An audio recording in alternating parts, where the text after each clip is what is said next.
নমস্কার। আপনারা সকলেই জানেন যে মাদ্রাসা সার্ভিস কমিশনের মাধ্যমে যারা মাদ্রাসা বিদ্যালয়ে কর্মরত সেই সমস্ত কর্মচারীদের অর্থাৎ শিক্ষক, শিক্ষিকা ও শিক্ষাকর্মীদের সাধারণ বদলি শুরু হচ্ছে। যারা বদলি প্রার্থী ওনাদের তালিকাও প্রকাশ করেছে মাদ্রাসা সার্ভিস কমিশন। এই মাসের মধ্যেই অর্থাৎ সেপ্টেম্বরের মধ্যেই রেকমেন্ডেশন লেটার ছাড়া হয়ে যাবে এবং পুজোর আগেই ওনারা নতুন বিদ্যালয়ে সকলে বদলি নিয়ে নেবেন।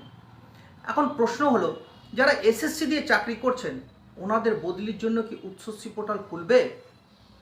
দু একদিন আগে আমার টেলিগ্রাম গ্রুপে কোনো একজন শিক্ষক আমাকে জিজ্ঞাসা করেছিলেন যে স্যার, আমি শুনতে পেলাম যে বদলির তালিকা তৈরি হচ্ছে, সেটি কিসের এবং উচ্চশ্রী পোর্টাল নাকি খুলছে। যাই হোক, চাকরি বিষয়ে আলোচনার জন্য এবং প্রয়োজনীয় যে কোনো পিডিএফ পেতে আমার দুটি টেলিগ্রাম গ্রুপ আছে, আপনারা সেখানে যুক্ত হতে পারেন, যার লিঙ্ক আমার ভিডিও ডেসক্রিপশন বক্সে আমি দিয়ে দিচ্ছি।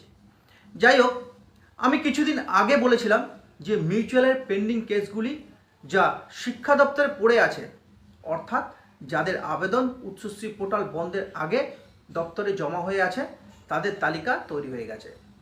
মাস দেড়েকের মধ্যেই অর্থাৎ অক্টোবরের মধ্যে সম্ভব হলে পুজোর আগেই ছেড়ে দেবে দপ্তর এবং নতুন করে আবেদনের জন্য অর্থাৎ মিউচুয়াল বা আপোষ বদলির জন্য উচ্চশ্রী পোর্টাল খুলে যাবে, যা বিশেষ সূত্র মারফত খবর পাচ্ছি।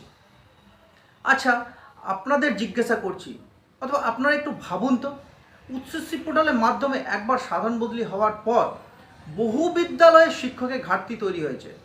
অন্যদিকে বহু শিক্ষক, শিক্ষিকা ও শিক্ষাকর্মী অবসর গ্রহণ করেছে, কিন্তু কোনো প্রকার নিয়োগ হয়নি।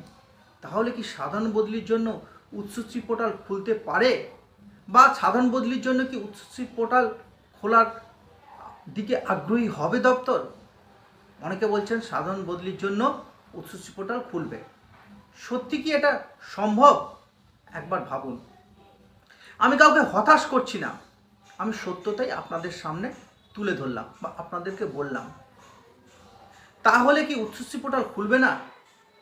পুজোর আগে উচ্চশ্রী পোর্টাল খুলতে পারে, যা সূত্র মারফত খবর পাচ্ছি। কিন্তু কিভাবে?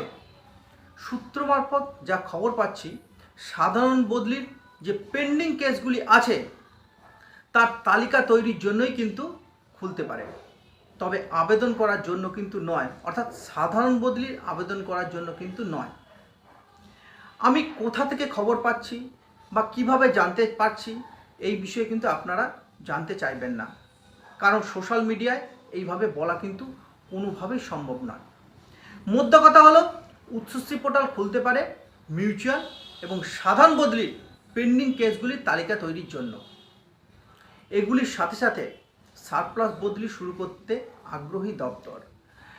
বিভিন্ন প্রাইমারি বিদ্যালয়ের ক্ষেত্রে এই সারপ্লাস শিক্ষকদের ড্রাফটিং কিন্তু শুরু করে দিয়েছে বিভিন্ন সার্কেল। এই প্রক্রিয়া সম্পূর্ণ হওয়ার পর সাধারণ বদলির জন্য উচ্চশ্রী পোর্টাল খুলতে পারে বলে আশা করা যাচ্ছে। তবে হ্যাঁ, ডিসেম্বরের আগে হওয়ার সম্ভাবনা কিন্তু নেই বললেই চলে। তবে হ্যাঁ, যারা কোর্ট কেস করতে চাইছেন বা কোর্ট কেসের মাধ্যমে বদলি নিতে চাইছেন, তারা কিন্তু কোর্ট কেস করতেই পারেন।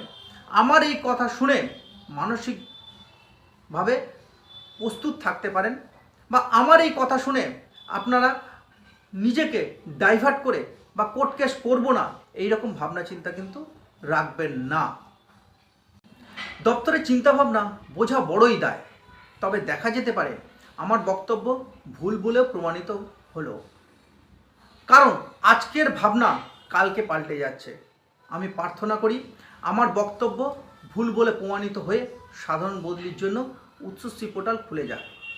এই সারপ্লাস বদলি এবং তার সাথে সাথে যে সারপ্লাস বদলি, সেটার কিন্তু আমি কিছুক্ষণ আগেই বললাম যে প্রাথমিক বিদ্যালয়ের ক্ষেত্রে কিন্তু সার্কেল ওয়াইজ ড্রাফটিংয়ের কাজ কিন্তু শুরু করে দিয়েছে বিভিন্ন এসআই। এবার দেখা যাক কি হয়, ভবিষ্যৎ কি বলে। আমার এই তথ্য আপনাদের কাছে গ্রহণযোগ্য যদি মনে হয়, তাহলে চ্যানেলটিকে সাবস্ক্রাইব করে পাশে থাকতে ভুলবেন না। সকলে ভালো থাকবেন, সুস্থ থাকবেন, সঙ্গে থাকবেন।